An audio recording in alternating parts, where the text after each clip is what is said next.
आज हम डिस्कस करेंगे स्पेक्ट्रोस्कोपी को। स्पेक्ट्रोस्कोपी क्या, इसी पिछले लेक्चरों में हमने डिस्कस किया था मॉडर्न मेथड ऑफ एनालिसिस को। मॉडर्न मेथड ऑफ एनालिसिस में जो है हमारे पास है स्पेक्ट्रोस्कोपी। स्पेक्ट्रोस्कोपी का क्या मतलब है?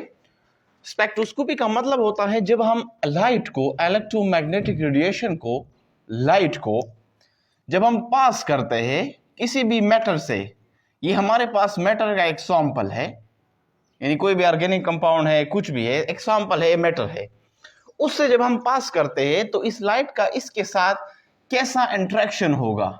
इंटरेक्शन, जब लाइट इंटरेक्शन करता है मैटर के साथ, अब कैसा इंटरेक्शन करता है? देखो, जब हम लाइट को पास करते हैं मैटर से तो क्या होगा, इस मैटर में मौजूद जो इलेक्ट्रॉन होंगे या जो मॉलिक्यूल होंगे वो इस लाइट से स्पेसिफिक अमाउंट ऑफ एनर्जी कुछ क्या करेगी, एब्जॉर्ब करेगा, कुछ इससे एमिट होगा।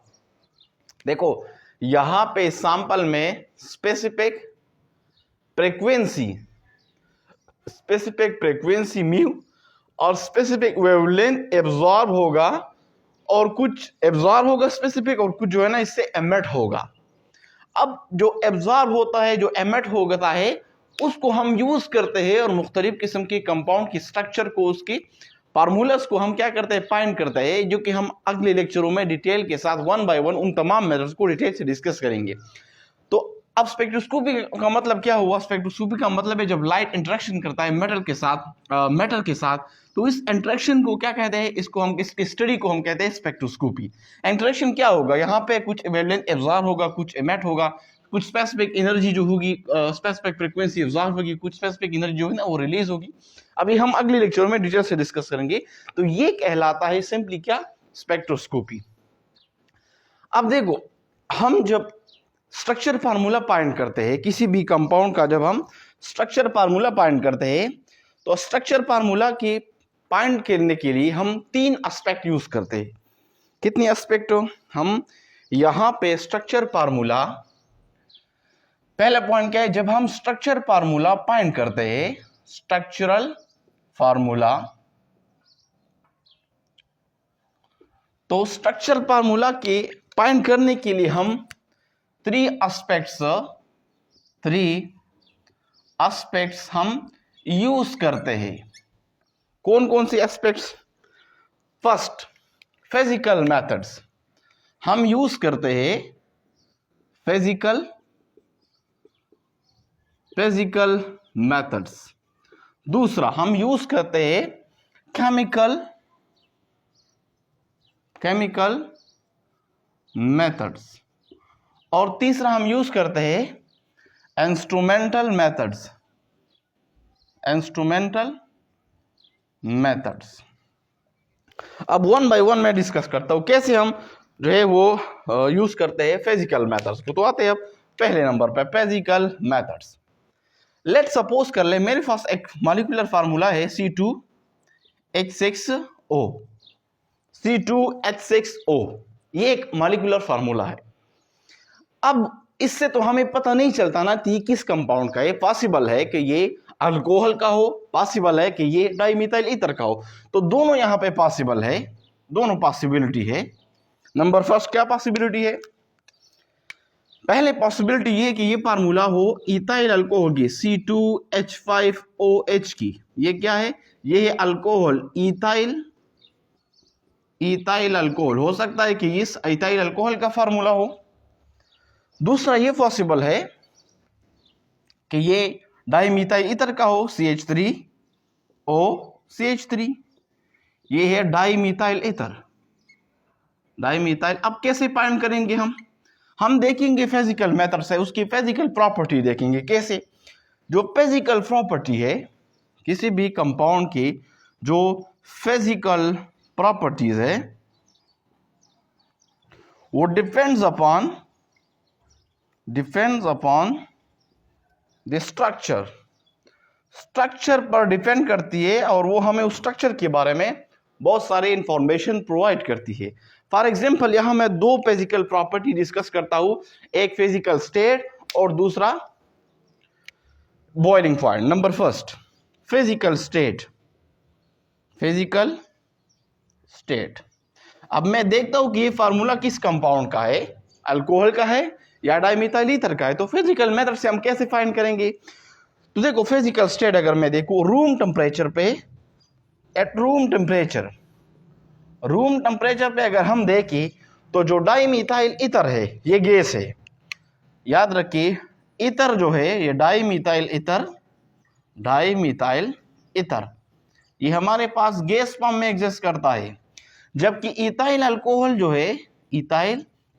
जो है ये लिक्विड में है। तो आप देखेंगे, अब देखो फार्मूला आपके पास मौजूद है। अब अगर वो कंपाउंड आपके पास रूम टेम्परेचर पे अगर वो एग्जिस्ट करता है गैस फॉर्म में, तो इसका मतलब ये डाइमिथाइल ईथर है। अगर वो कंपाउंड रूम टेम्परेचर पे आपके पास लिक्विड फॉर्म में मौजूद है, तो इसका मतलब है कि वो क्या है, इथाइल अल्कोहल है। तो पहला आपने क्या करना होगा, उसका फिजिकल स्टेट देखी। दूसरा आपने उसका देखना है बॉइलिंग पॉइंट। दोनों का बॉइलिंग पॉइंट अलग अलग है, डाइमिथाइल ईथर का अलग है और इथाइल अल्कोहल का अलग है। दूसरा क्या है, बीपी यानी बॉइलिंग पॉइंट। यहाँ पे इसका मतलब है ब्लड प्रेशर नहीं बल्कि बॉइलिंग पॉइंट। अब अगर मैं बात करूं डाइमिथाइल ईथर की, तो डाइमिथाइल ईथर का जो बॉइलिंग पॉइंट है वो है 34.5 डिग्री सेंटीग्रेड, जबकि इथाइल अल्कोहल का जो बॉइलिंग पॉइंट है वो है 78.4 डिग्री सेंटीग्रेड। तो दोनों का बॉइलिंग पॉइंट क्या है, अलग है। अगर आपके पास बॉइलिंग पॉइंट उस फार्मूला मॉलिक्यूलर फार्मूला आपने यूज किया, आपके पास कंपाउंड है उसका मॉलिक्यूलर फार्मूला है और उसका बॉइलिंग पॉइंट 34.5 आ गया, तो इसका मतलब है कि वो डाइमिथाइल ईथर है। अगर वो 78.4 आया, 78.4 है, ये 34.5 है, तो इसका मतलब होगा कि ये इथाइल अल्कोहल है। तो हम फिजिकल मेथड से उस फिजिकल प्रॉपर्टी को यूज करते हैं और उसी से उस कंपाउंड का स्ट्रक्चर फाइंड कर सकते हैं। एक तो ये हो गया। अब दूसरा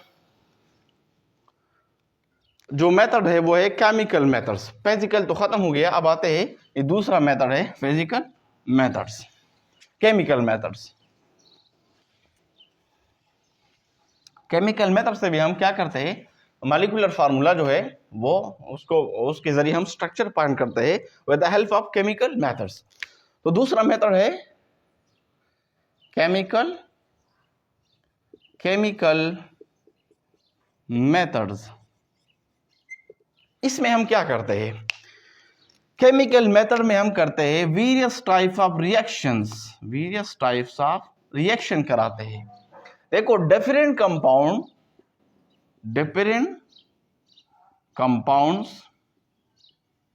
कंपाउंड्स है same molecular formula. Different compound होते हैं उसका मॉलिक्यूलर फार्मूला सेम होता है, but have different functional groups. लेकिन हर कंपाउंड में फंक्शनल ग्रुप डिफरेंट होते हैं और इसी वजह से वो कंपाउंड टुवर्ड्स द रिएक्टेंट्स के साथ डिफरेंट टाइप्स ऑफ रिएक्शन करते हैं उस फंक्शनल ग्रुप की वजह से। फॉर एग्जांपल लेट्स सपोज कर ले, मैं यहाँ पे दो एग्जांपल डिस्कस करता हूं। एग्जांपल नंबर फर्स्ट, अगर मैं इथाइल अल्कोहल का रिएक्शन कराता हूं CH2 CH3 CH2OH का मेटल सोडियम के साथ, पहला रिएक्शन। अब दूसरा रिएक्शन कराता हूं मैं डाइमिथाइल ईथर का सोडियम के साथ।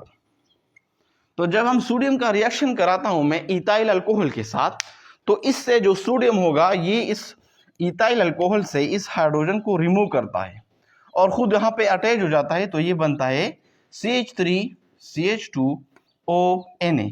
ये कहलाता है सोडियम इथो ऑक्साइड। लेकिन जब सोडियम का मैं रिएक्शन कराता हूं डाइमिथाइल ईथर के साथ, तो सोडियम जो है वो डाइमिथाइल ईथर के साथ रिएक्शन नहीं करता, क्योंकि यहाँ पे फंक्शनल ग्रुप डिफरेंट है।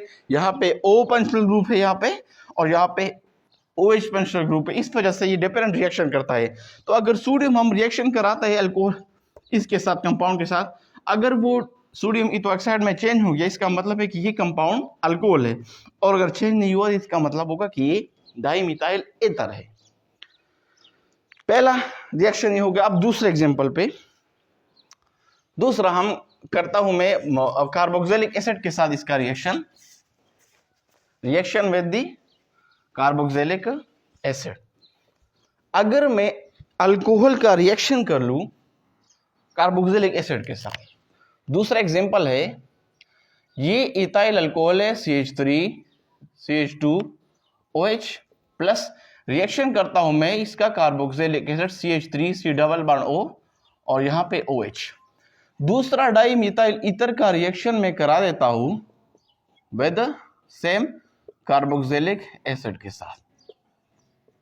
तो जब मैं कार्बोक्सिलिक एसिड के साथ रिएक्शन कराता हूं इथाइल अल्कोहल का, तो इसकी रिजल्ट में बनता है ईस्टर। रिएक्शन करता है carboxylic acid with ethyl alcohol and form Easter. ये ऐसे कंपाउंड बनाता है CH3 CH2O C double bond O and CH3, ये हमारे पास है ईस्टर। तो इथाइल अल्कोहल जब भी कार्बोक्सिलिक एसिड के साथ रिएक्शन करता है उसकी रिजल्ट में हमारे पास ईस्टर का फॉर्मेशन होता है, ईस्टर बनता है। लेकिन जब मैं रिएक्शन कराता हूं मैं डाइमिथाइल ईथर के साथ विद द कार्बोक्सिलिक एसिड, तो कार्बोक्सिलिक एसिड जो है वो डाइमिथाइल ईथर के साथ किसी किस्म का रिएक्शन नहीं करता। तो इससे हम अंदाजा लगा सकते हैं, अगर कोई कंपाउंड हमने ले लिया, उसने रिएक्शन किया अल्कोहल कार्बोक्सिलिक एसिड के साथ ईस्टर बना, तो इसका मतलब होगा कि वो हमारे पास अल्कोहल है। और अगर रिएक्शन नहीं किया उसका मतलब होगा कि ये हमारे पास डाइमिथाइल ईथर है। तो ये दूसरा मेथड हो गया केमिकल मेथड। अब आते हैं लास्ट मेथड पे, वो है इंस्ट्रूमेंटल मेथड्स। इंस्ट्रूमेंटल मेथड से हम कैसे स्ट्रक्चर या आपके मॉलिक्यूलर फार्मूला फाइंड कर सकते हैं। तीसरा है मेथड जो है वो इंस्ट्रूमेंटल मेथड्स।